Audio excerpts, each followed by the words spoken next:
up and away. Oh, my hairs. How the heck did balloons manage to elevate Carl's house?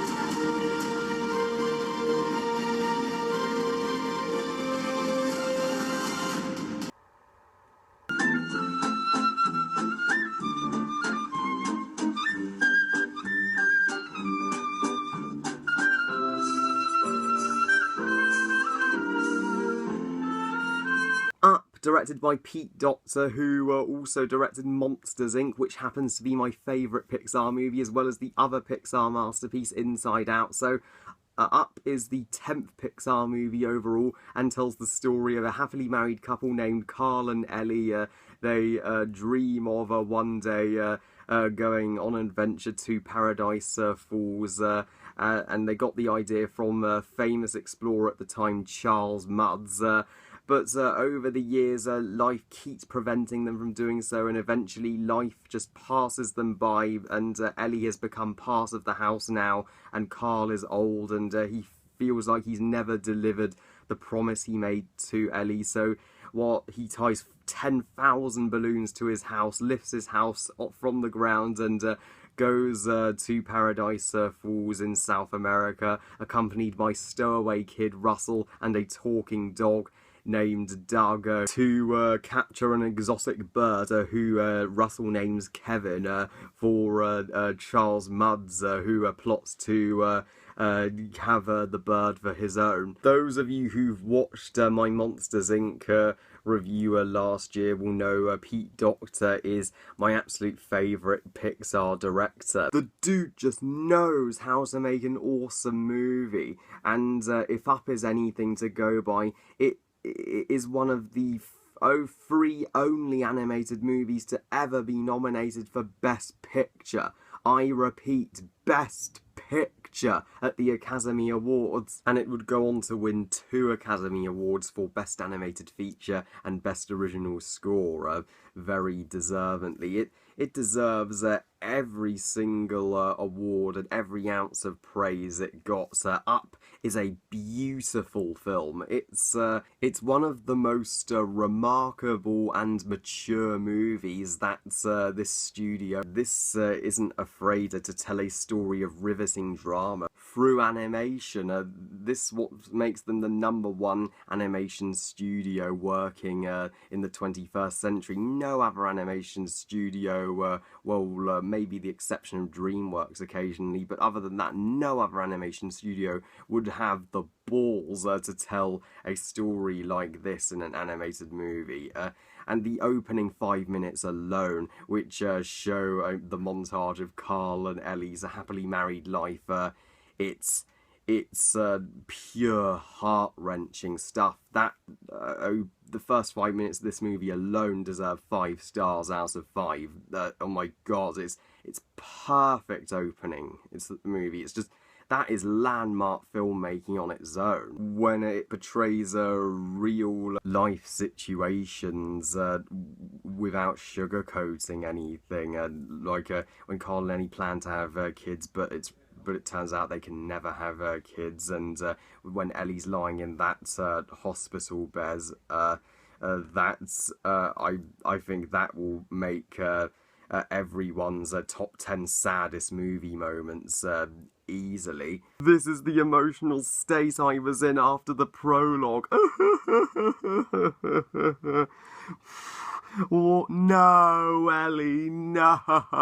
And there's another ambitious moment when a workman accidentally breaks Carl and Ellie's letterbox, which very justifiably upsets Carl when he's like, "I don't want you to touch it," and he whacks the dude over the head with his walking stick, accidentally causing him to bleed.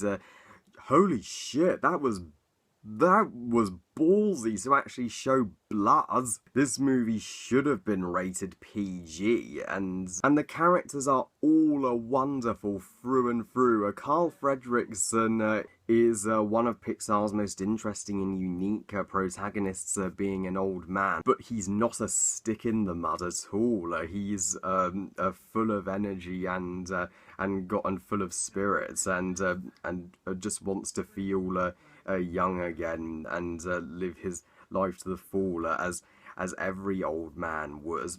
And I also really like Ellie. She is so important and integral to the story, despite getting the least screen time of the characters, because without her, Carl would not be doing what he's doing, and she's basically his motivation to discovering what adventure is all about, so which I will discuss in a minute.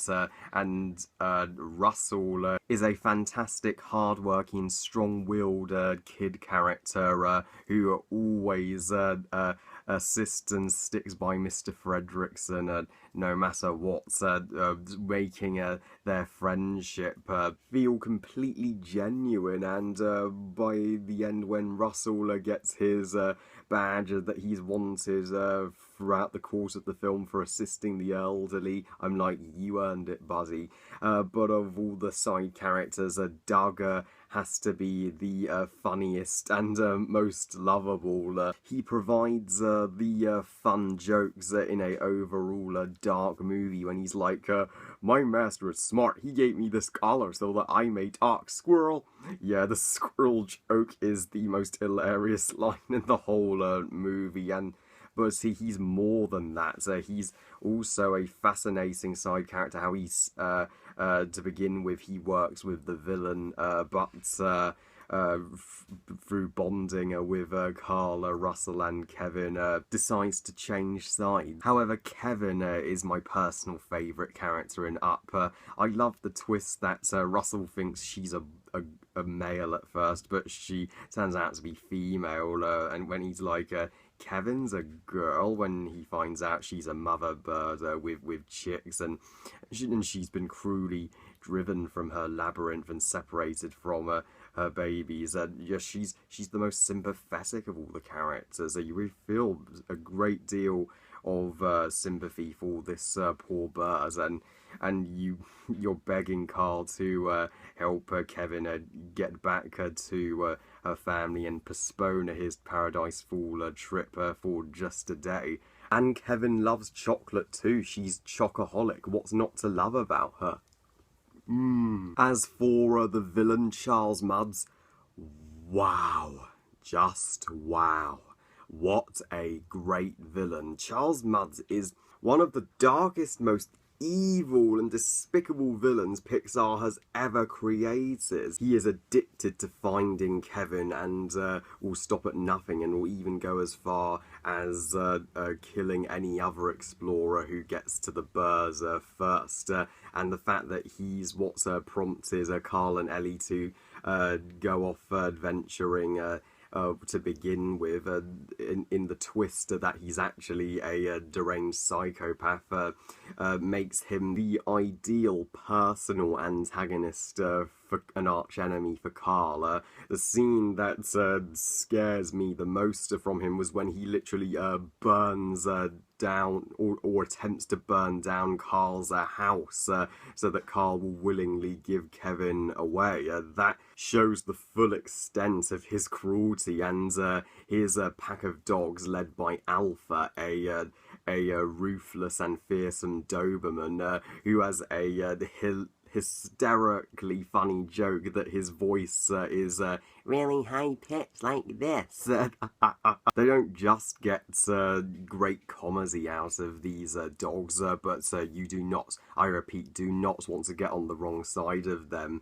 They are, well, the most intimidating henchmen, and are terrifying secondary antagonists, and the animation, as to be expected from a Pixar movie, is stunning and immensely detailed.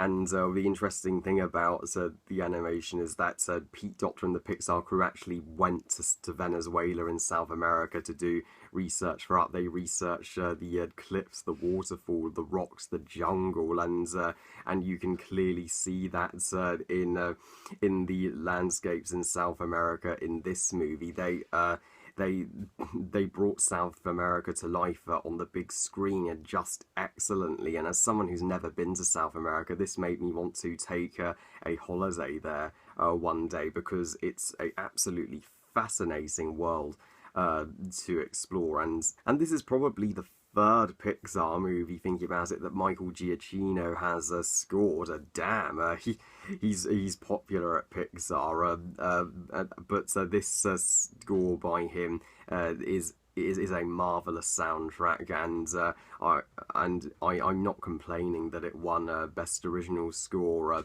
because it's such a emotionally riveting score that really tugs on your heartstrings, even though I would have preferred James Horner's score for Avatar to win that year. Michael Giacchino's Up soundtrack is still a worthy winner, and the other moments that I think gets underappreciated and overlooked because of the opening 5 minutes is when has made it to Paradise Falls, and he opens the book which him and Ellie were going to record their adventures there, and he's just looking at their life and all of the good times they had together and the laughs they shared, and the final line in the book by Ellie says, "Thanks for the adventure, now go and have a new one." That, I believe, is one of the best scenes in any Pixar movie. That is such a true and bold message to put in an animated movie, that life itself is an adventure. Adventure's not always the places you go to, it's the experiences you have in life and the people you meet. And Russell finally is satisfied with the time he spent with Ellie, and he moves on and realizes he's got to have a new adventure with Kevin, Russell, and Doug, and which leads to a thrilling climax in which Charles Mudd gets his comeuppance by falling to his death tied to 2 balloons. Funny enough, there was actually going to be multiple deaths for Charles Mudd. In one death, he would go into the labyrinth and never come out, and in another, he would fall down with Carl's house. But I think the comeuppance they picked for him was perfect, because you knew he was gone and he wouldn't return in a sequel. And the moment when... and the ending is so bittersweet for a Pixar movie. It always brings a tear to my eye when Carl had to sacrifice his house in order to save Kevin. But at least on the bright side, Ellie has now become the house, and the house ends up on the top of Paradise Falls, as Carl and Ellie always envisioned. So at least Ellie was where she always wanted to be, and Carl is now where he wants to be, and he's happy with living with Russell and Doug. And overall, guys, Up is a complete masterpiece. Delightfully fun, really bold and dark. It proves that animation can be for adults as well as kids. I think it's a flawless work of art. It comes this close to making my top 5 favourite Pixar movies. I'd say it's my 6th favourite. I give Up 5 stars out of 5. I know a lot of you guys disagreed with me when I said I thought WALL-E was overrated, so it's a good feeling to get back to the positive Pixar reviews and agree with you all that Up is a masterpiece. Well, I love you guys. Thank you all for watching. I hope you guys enjoyed this review. And what do you think of Up? Please comment, let me know. Please like this video and subscribe. Please follow me on Twitter and on Google Plus and on Instagram. And I'll see you next time when I review Brave. Can't wait to talk about that one. I'll see you then. Bye, guys.